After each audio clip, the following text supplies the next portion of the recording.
Ալո, Լև, տեսել ես ես վերջին թվերը։ ինչ թվեր Լիլ ջան։ Սենց չասեմ էլի, գցեմ WhatsApp-իդ նայի։ Դավայ։ Գցեցի։ Տեսար ինչ խայտարակ թվեր են։ Որա հա, լսպասի, ինչա։ Ինչ բեզբոժնի թվեր եմ ֆռում։ Ծնունդները երկրում նվազել է 12%, ամուսնություններն է 7%։ Բա բաժանումները 28%-ով աճել են, ծնելիություններ 40%-ով ընկել է, 40,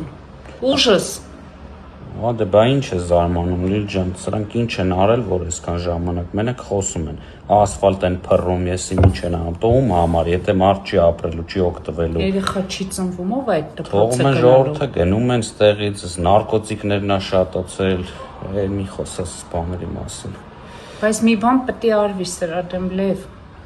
Լսի, չգիտեմ կուրսի ես, այս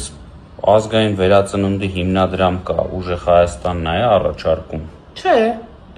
Լսի, հա, Սամվել Կարապետյանի այս խնդիրների լուծման առաջարկներ կա։ Ինչ են առաջարկում, որ Ասում է 4 երեխու ծննդյան դեպքում 2 միլիոն ընտանիքին փող են տալու,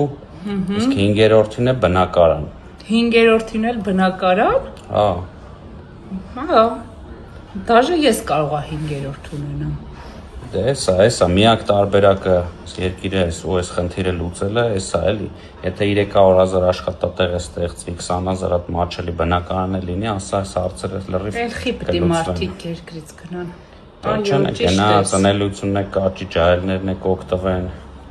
Դե ուրեմն հունիսի 7-ին բոլորս գնում ենք ընտրության։ Անպայման, համար 3-ն է։ Այո, հունիսի 7-ին համար 3 քվյաթերթիկ։ Գնացինք։